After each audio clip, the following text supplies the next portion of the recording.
সরফরাজ খান এই নামটার পিছনে রিসেন্টলি অনেক ইতিহাস জড়িয়ে আছে তার বাবার অনেক কষ্ট, অনেক পরিশ্রম, যে আমাদের ইন্ডিয়ান টিমের একজন প্লেয়ার বর্তমানে এই সরফরাজ খান। তো এই সরফরাজ খানকে নিয়ে বর্তমানে খুব ট্রেন্ডিং চলছে, আর এই ট্রেন্ডিংয়ের বিষয় হচ্ছে সরফরাজ খান। মানে সব থেকে বেশি বড় বিষয় হচ্ছে এই সরফরাজ খানের পিতা, যে কিভাবে তার সন্তানকে, তার ছেলেকে এই ইন্ডিয়ান টিমের টেস্ট ম্যাচে জায়গা করে দিয়েছে, তার জন্য কত পরিশ্রম, তার জন্য কত ত্যাগ, সব কিছু করতে হয়েছে তার পিতাকে।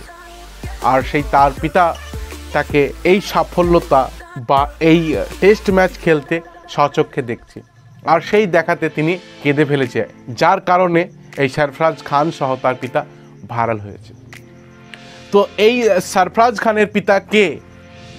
বিষয় এটা হচ্ছে যে তিনি কি একজন সাধারণ কর্মজীবী মানুষ, নাকি কোনো ক্রিকেটের সঙ্গে তার কোনো তাল্লুক ছিল। আমি ছোট্ট করে রিসার্চ করে দেখছিলাম যে এই সরফরাজ খানের পিতা নওশাদ খান একসময় ইন্ডিয়ান ক্রিকেট টিমের প্লেয়ার ছিল।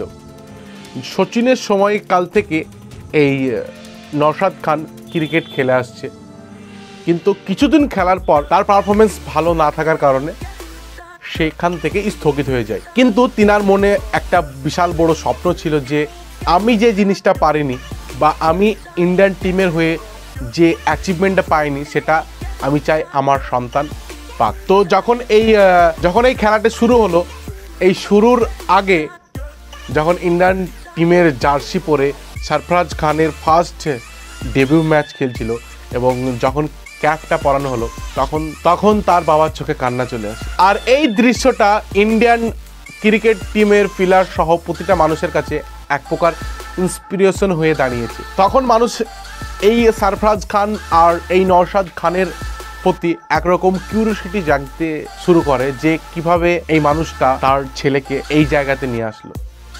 আর সব থেকে বড় বিষয় হচ্ছে প্রতিটা মানুষের মনে একরকম প্রশ্ন ছিল যে সরফরাজ খান এতটা ভালো একটা প্লেয়ার, তার সত্ত্বেও কেন খেলানো হচ্ছে না, যে 3 বছর ধরে তাকে ডোমেস্টিক ক্রিকেটে বসিয়ে রাখা হয়েছিল।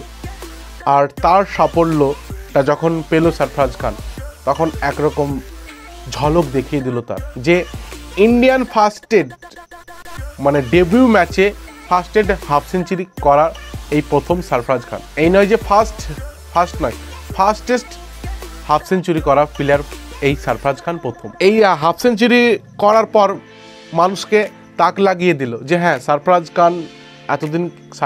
খানকে না খেলিয়ে ভুল করা হয়েছে, আগেই খেলানো উচিত ছিল। কিছুটা আগিয়ে গেলে হয়তো সেঞ্চুরিটা পুরো করে দিত এই সরফরাজ খান। আর একটা কথা বলি, সরফরাজ খানকে হয়তো অনেকে ছোট্ট করে নেয়, এটা ইন্ডিয়ান ক্রিকেটের রাজনীতি বা ইন্ডিয়ান ক্রিকেট বোর্ডের কোনো নিয়ম, সেটা আমাদের জানা নেই। আর এই সরফরাজ খানের সঙ্গে জড়িত আর একটা ইতিহাস আপনাদেরকে জানিয়ে দিই, যে যখন সরফরাজ খানের 12 বছর বয়স, তখনই সচিন টেন্ডুলকারের রেকর্ড ভেঙেছিল এবং স্কুল লাইফে 439 মতো রান করেছিল।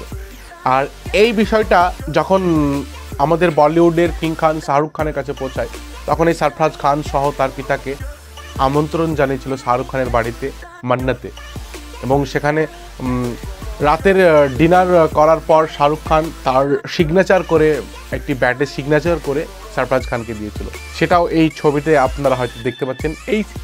সেই ছোট্ট ছেলেটি আজ সরফরাজ খান, মানে আজ প্রতিটা মানুষের কাছে এক প্রকার ইন্সপায়ার করে দিয়েছে, যে প্রতিটা মানুষ তাকে দেখে বা তার পিতার বা তার এই ক্রিকেট জগতের হিস্ট্রিটা প্রতিটা মানুষের কাছে একরকম ইন্সপায়ার হয়ে থাকবে। তো সরফরাজ খান, তুমি আগে চলো, তোমাকে স্যালুট জানাই। তো বন্ধুরা, ভিডিও আজকের মতো এই পর্যন্ত, আবার দেখা হচ্ছে নেক্সট ভিডিওতে। আর ভিডিওটি যদি ভালো লাগে তাহলে প্লিজ চ্যানেলটি সাবস্ক্রাইব করবেন।